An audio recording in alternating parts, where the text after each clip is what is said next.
Hey guys, Wyatt Claypool here.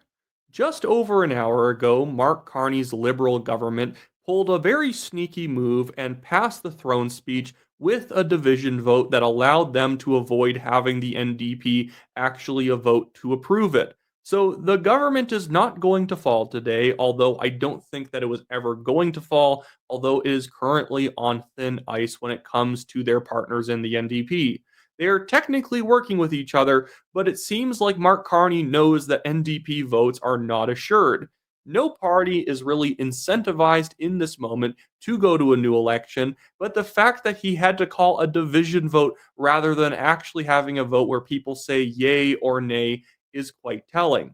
Watch this. This is Kevin Lemieux in the House quickly pushing through the vote, basically saying, we're going to put it through as long as nobody opposes it. And it's a pretty empty room, and there was really nobody there to say nay, or at least nobody organized enough to actually force a real vote. And this seems like the only way that they could actually get it through here. Mr. Speaker, there have been discussions among the parties, and if you seek it, I believe you'll find unanimous consent for the following motion: that notwithstanding any standing order or usual practice of the House, A, the address be engrossed and forwarded to His Majesty the King; B, an address be presented to Her Excellency the Governor General, praying that Her Excellency will be pleased to transmit to His Majesty the King an engrossed address which the Commons of Canada in Parliament assembled adopted in reply to His Majesty's speech at the opening of the first session of the 45th Parliament, and C, the address be engrossed and presented to Her Excellency the Governor General by the Speaker. All those opposed to the honourable members moving the motion will please say nay. Agreed. The House has heard the terms of the motion. All those opposed to the motion will please say nay. Carried. So that was literally how the throne speech was passed. And what you'll notice in the bottom right of the screen, you can see Andrew Scheer there speaking to Liberal House Leader Mark Garrettson. I'm wondering if a deal was cut with the NDP and the Conservatives in the bloc that you guys don't want an election right now. We don't want an election right now, but the NDP will not stand up and vote in favor of the throne speech. So just let it happen. Now, again, I know some people will be saying, why don't the Conservatives get in there and force a vote so then we can go to a new election? I would say that I don't think any party is quite sure what would happen in a new election. Maybe you would think it's still a good idea to roll the dice, but at the very least, I would say that those who are currently in Parliament aren't sure if they would actually be a positive outcome for them, so they will let the Liberals go on with this government at least for a little bit. Especially if you're the party that forces a new election literally just a month and 10 days since the last election, that could look really bad on you. So at the very least, they're just going to say, okay, we'll let the Liberals have it for a little bit.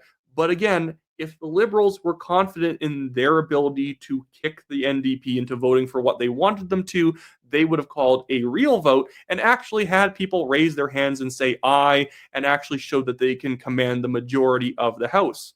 They cannot, so they had this silly division vote in order to get it quickly snuck through. Nobody was really in the room for it, and that is a major show of weakness. The Liberal Party right now is on thin ice with the NDP.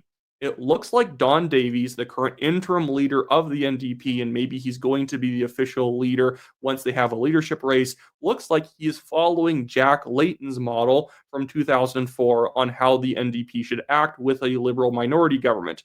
Obviously, the Jagmeet Singh way of doing things was not working because after 2019 and 2021, when the NDP had tons of leverage, they never used it because they were scared of a conservative government coming in. Now, I'm a conservative. I want the Conservatives to win, but if you put yourself in the frame of mind of the NDP, either you have to pick one of two things: that we care about expanding the seats as much as possible, or we care about getting a government as liberal as realistically possible. Obviously, the NDP is not going to win government. And so the best they can usually do is have a liberal government in place that they can convince to be a little bit more leftist. And that's what Jagmeet Singh got, and he won no awards for it because nobody really pays attention to Parliament that much, where they're going to give Jagmeet credit for slight alterations to the universal dental program that he forced through, or the pharmacare program, or other sorts of benefits that he was able to extract from the Liberal government. Nobody is such a wonk that they really care that he ended up adding another 10% to the budget of some of these programs. It doesn't matter. So Don Davies is doing this the Jack Layton way, where what he's going to do is every time the Liberals cross him, he is going to run at them hard and vote no, unless they find a convenient way around it to not make Don Davies have to vote no. It's a far smarter way of doing this, because right now, basically, except for the Conservatives, all the parties are kind of broke after this election. The Liberals have an easier time fundraising because they've gotten rid of Justin Trudeau and they just won an election. So they are probably have an easier time going to their donors and saying, give us money because we can actually win next time again. But the Conservatives have always had a pretty good fundraising machine. And I guarantee they still have a lot of money left over from this last election, because they were absolutely killing it in fundraising for a few years, but not the NDP. NDP is pretty broke right now, and they just had an abysmal election performance. They probably at least need a year in order to prove that they're back, that they're going to be fighty, that if you give them money, they're actually going to gain seats. And if Don Davies does that, they may actually be able to go from 7 seats up to 15, up to 30, following the Jack Layton precedent, where whenever you have an opportunity to gain seats, you force an election. You always make sure to force an election when you can gain something, unlike Jagmeet Singh, who'd get cold feet because, oh my goodness, Pierre Poilievre may be the prime minister, which would have been a good thing for Canada. But I digress. From the NDP's perspective, that's bad because they're conservative and we're leftists, and the Liberals are at least sort of leftist.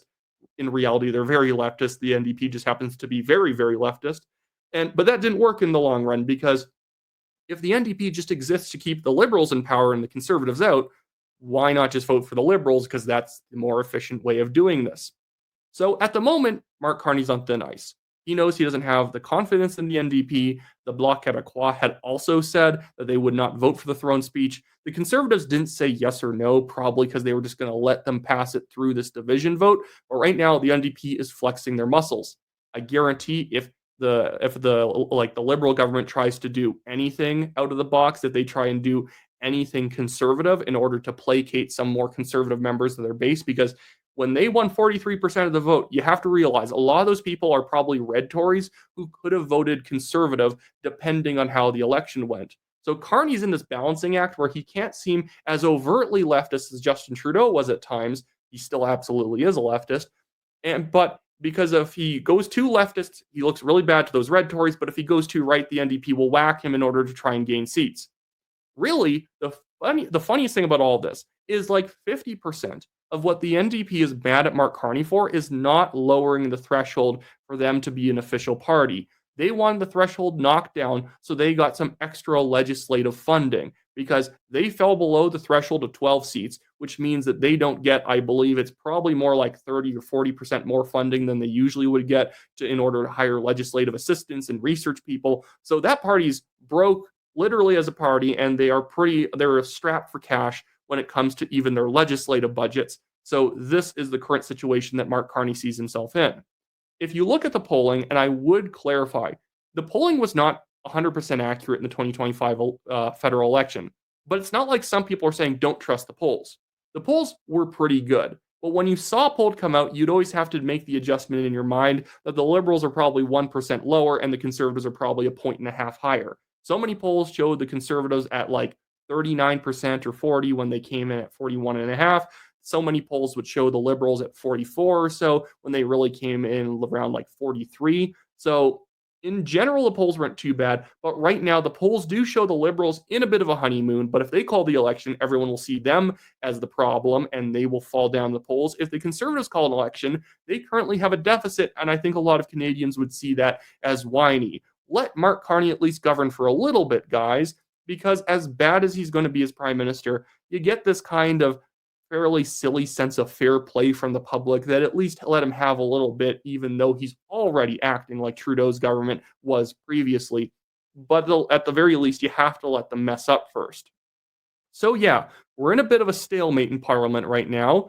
Hold your horses, guys, if you really want an election. I don't think it's very good for anybody to have the election right now. You have to give it a little bit of time to build the narrative that the Liberal government is no different than Trudeau's people. I would say when the budget comes out in the fall, that's the time when the parties can start pushing for a new election, when basically it's been proven that the Liberal government hasn't changed at all. They haven't budged an inch. They're still a big spending party who is not actually going to reform the way they do anything. And then the NDP will whine because they're not spending enough money and they're not supporting working families enough or whatever. The NDP is going to cry about that next time. But at the very least, they're being kind of smart about it right now with the 7 seats that they do have in order to hold Mark Carney accountable. It's not the type of accountability I want because it's accountability from the left. But Carney's in this weird, awkward position where he's very used to getting his way. And now that he's not getting his way, he's not negotiating with the NDP. He's just kind of hammering things through or trying to sneak things through without their approval. Let's see how it works out for him. But that should be it for me today, guys. If you like my political updates, make sure to like this video, subscribe to the channel, leave a comment, do all that fantastic stuff. And no doubt we will have updates more on what went on with this division vote as things come out in the next couple of days. See you guys later.